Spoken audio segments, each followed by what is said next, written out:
ವಿಜಯಪುರ ನಗರದ ಹೊರವಲಯದ ಬಸವನಗರದ ಖೇಮು ರಾಠೋಡ ಮಾಲೀಕತ್ವದ ಇಟ್ಟಂಗಿ ಬಟ್ಟಿಯಲ್ಲಿ ಕಾರ್ಮಿಕರ ಮೇಲೆ ನಡೆದ ಹಲ್ಲೆಯಲ್ಲಿ ಗಾಯಗೊಂಡು ಚಿಕಿತ್ಸೆ ಪಡೆಯುತ್ತಿರುವ ಗಾಯಾಳುಗಳಿಗೆ ದೂರವಾಣಿ ಮೂಲಕ ಮುಖ್ಯಮಂತ್ರಿ ಸಿದ್ದರಾಮಯ್ಯ ಸಾಂತ್ವನ ಹೇಳಿದರು. ಹೌದು, ಮಾಜಿ ಸಚಿವ ಎಚ್. ಆಂಜನೇಯ ಭೇಟಿ ಮಾಡಿ ಸಾಂತ್ವನ ಹೇಳುವ ಸಂದರ್ಭದಲ್ಲಿ ಮಾಜಿ ಸಚಿವ ಎಚ್. ಆಂಜನೇಯ ಸಿಎಂ ಸಿದ್ದರಾಮಯ್ಯನವರಿಗೆ ದೂರವಾಣಿ ಮೂಲಕ ಸಂಪರ್ಕ ಮಾಡಿ ಜಿಲ್ಲಾಸ್ಪತ್ರೆಯಲ್ಲಿ ಚಿಕಿತ್ಸೆ ಪಡೆಯುತ್ತಿರುವ ಹಲ್ಲೆಗೊಳಗಾದ ಕಾರ್ಮಿಕರನ್ನು ಸಿಎಂ ಸಿದ್ದರಾಮಯ್ಯರ ಜೊತೆಗೆ ದೂರವಾಣಿಯಲ್ಲಿ ಕಾರ್ಮಿಕರನ್ನು ಮಾತನಾಡಿಸಿದ್ದಾರೆ. ಸಿಎಂ ಸಿದ್ದರಾಮಯ್ಯ ಕೂಡ ಸಾಂತ್ವನ ತಿಳಿಸಿದ್ದಾರೆ. ಇನ್ನು ಮಾಜಿ ಸಚಿವ ಎಚ್. ಆಂಜನೇಯ ಕೂಲಿ ಕಾರ್ಮಿಕರಿಗೆ ಸರ್ಕಾರದಿಂದ 2 ಎಕರೆ ಜಮೀನು ಕೊಡಿಸುವ ಭರವಸೆ ನೀಡಿದ್ದಾರೆ.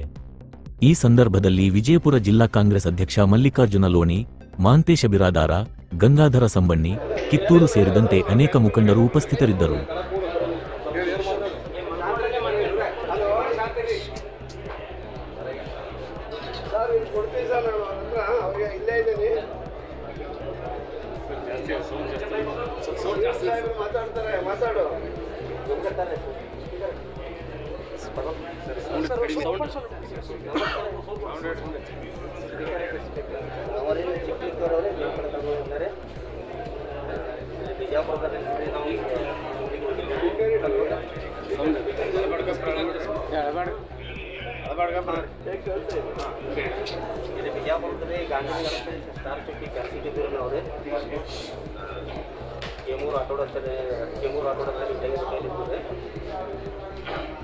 ಅವರು ನಮಗೆ 15 ಜನ ಕೂಡಿ ಆಕ್ಷನ್ ಕೊಡದಾರೆ. ಕಣ್ಣ ಕಾರ ಹಾಕಿ ಕಟ್ಟಿ ಹಾಕಿ ಭಾಳ ಬಡ್ತಾರೆ.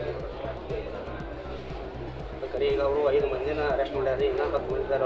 ಅವ್ರಿಗೆ ಶಿಕ್ಷೆ ಆಗಬೇಕು.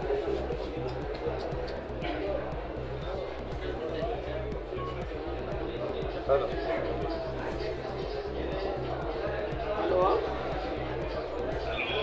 ಸರ್. ಹ್ಞೂ ಸರ್. ಹ್ಞೂ ಸರ್.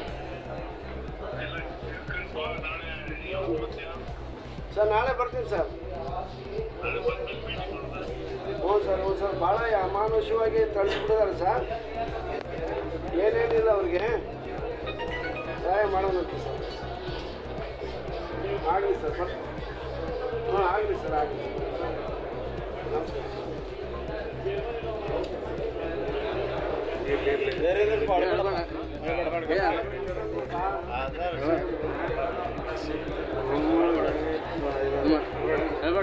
ಯಾರು ಮಾತಾಡಿದ್ದು? ಯಾರ ಹತ್ರ?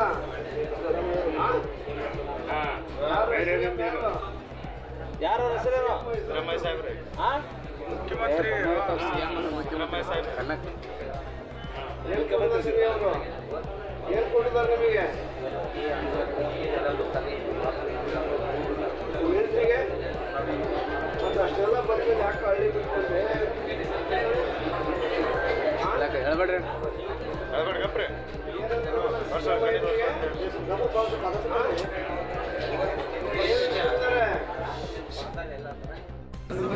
ಇಟ್ಟಿಗೆ ಬಟ್ಟಿಯಲ್ಲಿ ಕೆಲಸ ಮಾಡ್ತಕ್ಕಂಥ ಕೂಲಿಕಾರರ ಮೇಲೆ ಅಲ್ಲಿನ ಮಾಲೀಕರು ಇವ್ರ ಮೇಲೆ ದೌರ್ಜನ್ಯ ಎಸಗಿದರನ್ನು ನಾನು ಟಿ ವಿ ಮಾಧ್ಯಮದಲ್ಲಿ ನೋಡಿ ಭಾಳ ನೊಂದುಕೊಂಡೆ.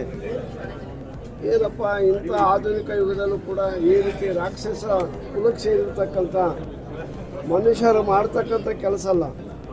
ನಾಗರಿಕ ಸಮಾಜನೇ ತಲೆ ತಗ್ಗಿಸಬೇಕು. ಆ ರೀತಿ ಅನಾಗರಿಕವಾಗಿ ವರ್ತನೆ ಮಾಡಿ ಅವ್ರನ್ನ ಚಿತ್ರಹಿಂಸೆ ಕೊಟ್ಟಿದ್ದಾರೆ. ಯಾವ ರೀತಿ ಅನ್ನೋದು, ಯಾವ್ಯಾವ ದೃಶ್ಯ ಅನ್ನೋದನ್ನು ಎಳೆಯಾಗಿ ನೀವು ಮಾಧ್ಯಮದವರು ಇಡೀ ಪ್ರಪಂಚಕ್ಕೆ ತೋರಿಸ್ಬಿಟ್ಟಿದ್ದೀರಿ. ಇಡೀ ನಮ್ಮ ಈ ನಾಗರಿಕ ಸಮಾಜ ತಲೆ ತಗ್ಗಿಸ್ತಕ್ಕಂಥದ್ದು ಆ ಘಟನೆ. ಆ ರೀತಿ ಕ್ರೌರ್ಯವನ್ನು ಮೆರೆದಿದ್ದಾರೆ. ಅದು ಹೊಡೆದು ಇವರಿಗೆ ರೆಕಾರ್ಡ್ ಮಾಡಿ ತಮ್ಮ ಸ್ಟೇಟಸ್ನಲ್ಲಿ ಲೆಕ್ಕಿರ್ತಾರೆ ಅಂತಂದರೆ ಇವರು ಎಷ್ಟೊಂದು ರೌಡಿಗಳಿರ್ಬೋದು, ಎಲ್ಲೆಲ್ಲ ಯಾವ್ಯಾವ ಕಡೆಗೆ ಈ ರೀತಿ ದೌರ್ಜನ್ಯ ಎಸಗಿರ್ಬೋದು, ಯಾರನ್ನೆಲ್ಲ ಮುಗಿಸಿರ್ಬೋದು. ಇಂಥ ಗೂಂಡ ಪ್ರವೃತ್ತಿಯ ವ್ಯಕ್ತಿಗಳಿಗೆ ಸರಿಯಾದ ಶಿಕ್ಷಣಗಳನ್ನು ಹಾಕಿ ಅವ್ರಿಗೆ ಜೀವಾವಧಿ ಶಿಕ್ಷೆ ಅಥವಾ ಗಲ್ಲು ಶಿಕ್ಷೆ ಆಗಬೇಕು. ಕೂಡಲೇ ಅವ್ರನ್ನ ಅರೆಸ್ಟ್ ಮಾಡಿದ್ರು. ಪೊಲೀಸ್ ಇಲಾಖೆಯವರು ತಕ್ಷಣವೇ ಕ್ರಮ ಕೈಗೊಳ್ಳಿದರು. ಸರ್, ಸಿಎಂ ಅವರಿಗೆ ಫೋನ್ ಮಾಡಿ ಕೊಟ್ಟಿದ್ರು. ಏನು ಚರ್ಚೆ ಆಯಿತು ಸರ್? ಕೂಡಲೇ ಅವರಿಗೆ ಸರಿಯಾದ ಶಿಕ್ಷೆ ಆಗಬೇಕು. ಅವ್ರನ್ನ ಗಡೀಪಾರು ಮಾಡಬೇಕು. ನಾನು ನಿನ್ನೆ ಜಿಲ್ಲಾಧಿಕಾರಿಗಳ ಹತ್ರ ಮತ್ತು ಜಿಲ್ಲಾ ಪೊಲೀಸ್ ವರಿಷ್ಠಾಧಿಕಾರಿಗಳ ಹತ್ರ ಎಲ್ಲ ಮಾತಾಡಿದೆ. ನಾನು ಅವರು ತಕ್ಷಣವೇ ಕ್ರಮ ಕೈಗೊಂಡಿದ್ರು. ಇಲ್ಲಿ ಸ್ಥಳೀಯ ನಮ್ಮ ಮುಖಂಡರುಗಳು, DSS ಲೀಡ್ಗಳು ಎಲ್ಲರೂ ಸೇರಿ ಅವರ ರಕ್ಷಣೆಗೆ ಬಂದಿದ್ದಾರೆ. ಮಾಹಿತಿಯನ್ನು ಕೊಟ್ಟಿದ್ದಾರೆ. ಅದು ಆಧಾರದ ಮೇಲೆ ಈಗ ಬಂಧಿಸಿದ್ದಾರೆ. ಇನ್ನೂ ಕೆಲವರು ತಪ್ಪಿಸ್ಕೊಂಡು ಹೋಗಿದ್ದಾರೆ ಅಂತಂದು ಹೇಳ್ತಾರೆ. 15 ಜನ ಅವ್ರ ಮೇಲೆ ಹಲ್ಲೆ ಮಾಡಿದ್ದಾರೆ, ಕುಡುದು ಅಂತಂದು ಹೇಳ್ತಾರೆ. ಶಿಫ್ಟ್ ವೈಸ್ ಅವ್ರ ಮೇಲೆ ಹಲ್ಲೆ ಮಾಡಿದ್ದಾರೆ. ಅದರಿಂದ ನಿನ್ನೆ ದಿನ ನಾನು ಮುಖ್ಯಮಂತ್ರಿಗಳನ್ನ ಭೇಟಿ ಮಾಡಿ ಈ ರೀತಿ ನಡೆದಿದೆ ಘಟನೆ ಅಂತ ಹೇಳಿದಕ್ಕೆ ತಕ್ಷಣ ಹೋಗಿ ಅವ್ರಿಗೆ ಧೈರ್ಯ ತುಂಬಿ ಬಾ, ಏನು ಬೇಕಾದರೂ ಎಲ್ಲ ರೀತಿ ಅವರ ಸಹಾಯ ಮಾಡೋಣ ಅಂದರು. ಆಮೇಲೆ ಈಗ ಫೋನ್ನಲ್ಲಿ ನಾನು ಮಾತಾಡಿ ಅವ್ರ ಹತ್ರನೂ ಕೂಡ ಮಾತಾಡಿಸಿ ಧೈರ್ಯವಾಗಿರಲಿ ಅಂತ ಅವ್ರಿಗೆ ಹೇಳಿದ್ದಾರೆ.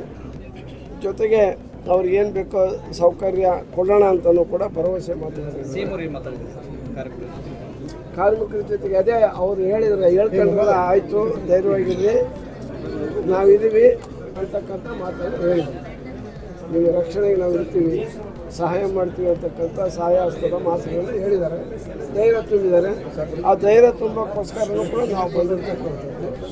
ಅದರಿಂದ ಮುಂದಿನ ದಿನಗಳಲ್ಲಿ ಅವರಿಗೆ ಏನಾದರೂ ಮಾಡಿ, ಅವ್ರಿಗೆ ಭೂಮಿ ಇಲ್ಲ ಏನಿಲ್ಲ, ಸರ್ಕಾರದಲ್ಲಿ ನಮ್ಮ ಕಾರ್ಪೊರೇಷನ್ಗಳಿದೆ, ಗೊತ್ತಲ್ಲ ನಿಮಗೆ, ಅಂಬೇಡ್ಕರ್ ಆದಿಜಾಂಬವ ಕಾರ್ಪೊರೇಷನ್ ಇದೆ. 2 ಕಾರ್ಪೊರೇಷನಲ್ಲಿ ಎಲ್ಲಿಂದ ಆಗಲಿ ಭೂ ಒಡೆತನ ಯೋಜನೆ ಅಂತ ಇದೆ. ಭೂಮಿ ಇಲ್ಲದೆ ಇರ್ತಕ್ಕಂಥದ್ದು ಭೂಮಿ ಕೊಡಿಸ್ತಕ್ಕಂಥ ಯೋಜನೆ ಇದೆ. ಅವ್ರಿಗೆ ಒಂದೊಂದು 2 ಎಕರೆ ಜಾಗನ ಕೊಡಿಸುವಂಥ ಕೆಲಸನ ನಾನು ಸರ್ಕಾರದ ಮನೆ ಮುಖ್ಯಮಂತ್ರಿಗಳಿಗೆ ಹೇಳಿ ಮಂಜೂರು ಮಾಡಿಸುವಂಥ ಕೆಲಸವನ್ನು ನಾನು ಮಾಡ್ತೀನಿ. ಮತ್ತು ಅವರ ಬದುಕು ಕಟ್ಕೊಳ್ಳಿ, ಅಲ್ಲೇ ಇರಲಿ, ಹಳ್ಳಿಯಲ್ಲಿ ನೆಲೆಸಲಿ, ಎಲ್ಲ ಜಾತಿ ಜನಾಂಗದವ್ರ ಜೊತೆಗೆ ಅನ್ಯೋನ್ಯವಾಗಿ ಬದುಕಿ ಬಾಳಿ ಅವರು ಕೂಡ ಸಾಧಿಸಬೇಕು. ನೋಡಿ, ಅವ್ರಿಗೆ ಬಡತನ ಇದೆ, ನಾನು ಸ್ಕೂಲ್ ಬಿಟ್ಟೆ ಅಂತ ಹೇಳಿದರು. ಅಂಬೇಡ್ಕರ್ಗೂ ಕೂಡ ಕಿತ್ತುತ್ತಿನ ಬಡತನ ಇತ್ತು. ಕೆರೆ ನೀರು ಮುಟ್ಟಿಸ್ತಾ ಇರಲಿಲ್ಲ. ಇವತ್ತು ಕೆರೆಯಲ್ಲಿ ನೀರು ಕುಡಿಬೋದು, ನಾವು ಬಾವಿಯಲ್ಲಿ ನೀರು ಕುಡಿಬೋದು. ಹೋಗಿ ಪ್ರಮುಖವಾದ ಬೀದಿಯಲ್ಲಿ ಓಡಾಡೋ ಸ್ಥಿತಿ ಇರಲಿಲ್ಲ. ಶಾಲೆಯಲ್ಲಿ ಮುಂದಿನ ಬೆಂಚ್ ಅನ್ನೋದು ಗಗನ ಕುಸುಮ, ಲಾಸ್ಟ್ ಬೆಂಚಿನಲ್ಲಿ ಕೂತ್ಕೊಂಡ್ರು. ಬೆಂಚೆಲ್ಲ ಏನಲ್ಲ, ಲಾಸ್ಟ್ ಹೋಗ್ಬಿಟ್ಟು ಅವರೇ ಒಂದು ಗೋಣಿ ಚೀಲ ಹಾಸ್ಕೊಂಡು ಕೂತ್ಕೊಂಡಿದ್ದಾರೆ. ಅಷ್ಟು ಕಷ್ಟಪಟ್ಟು ಹೋಗಿದ್ದಾರೆ. ಇನ್ನೇನಂದರೆ ಓದೋಕ್ಕೆ ದಾಡಿ. ಇವತ್ತೆಲ್ಲ ಸರ್ಕಾರ ಎಲ್ಲ ಸೌಲಭ್ಯಗಳನ್ನು ಕೊಡ್ತಾ ಇದೆ. ಅವ್ನು ಓದಿದ್ದಂದ್ರೆ ಈ ಸ್ಥಿತಿ ಬರ್ತಾ ಇರಲಿಲ್ಲ. ಅವ್ರಿಗೆ ಎಲ್ಲಿ ಬೇಕಾದ್ರೂ ಹೋಗಿ ಜೀವನ ಮಾಡ್ಬೋದು. ಹಳ್ಳಿಯಿಂದ ಇದ್ರೆ ಡಿಲ್ಲಿ ಅಲ್ವಾ, ಜೀವನ ಮಾಡೋಕ್ಕೆ ಏನಂತ ವಿಶಾಲವಾಗಿದೆ ಪ್ರಪಂಚ. ದುಡಿಯುವ ಕೈಗಳಿಗೆ ಕೆಲಸ ಸಿಗುತ್ತೆ. ಅವತ್ತು ಕೂಲಿ ಅಂತ ಬೇರೆಯವ್ರ ಮನೆಗೆ ಬೇಡ್ಕೊಳ್ತಿದ್ವಿ ನಾವು 50 ವರ್ಷಗಳ ಹಿಂದೆ. ಇವತ್ತು ಕೂಲಿ ಕೊಡ್ತೀನಿ ಬಾ ಅಂತ ಹೇಳ್ತಾರೆ. ಅವತ್ತು ಕೂಲಿಗೆ ಶ್ರಮಕ್ಕೆ ಬೆಲೆ ಇರಲಿಲ್ಲ. ಅವರು ಮಾಡ್ತಕ್ಕಂಥ ಶ್ರಮದ ಸಮಯ ಇಲ್ಲ, ಅವರ ಶ್ರಮದ ಬೆಲೆನೂ ಕೂಡ ಇರಲಿಲ್ಲ. ಅಂಥ ಸ್ಥಿತಿಯಲ್ಲಿ ಸೂರ್ಯ ಹುಟ್ಟಿದನಿಂದ ಮುಳುಗೋವರೆಗೆ ಕೆಲಸ ಮಾಡಿರೋ ಅವನು ಏನು ಕೊಡ್ತಾರೋ ಕೂಲಿ ಇಸ್ಕೊಂಡ್ಬರ್ತಿದ್ರು 50 ವರ್ಷಗಳ ಹಿಂದೆ. ಇವತ್ತು ಕೂಲಿ ಸಿಗುತ್ತೆ, ಎಲ್ಲ ಸಿಗುತ್ತೆ. ದುಡಿಲಿ, ದುಶ್ಚಟಗಳನ್ನೆಲ್ಲ ಬಿಡಿ, ಸ್ವಾಭಿಮಾನದಿಂದ ಬದುಕಿ, ಸಮಾಜ ನಿಮ್ಮ ಜೊತೆಗಿದೆ ಅಂತಕ್ಕಂಥ ಭರವಸೆ ಮಾತುಗಳನ್ನು ಹೇಳಕ್ಕೆ ಬಂದಿದ್ದೀವಿ.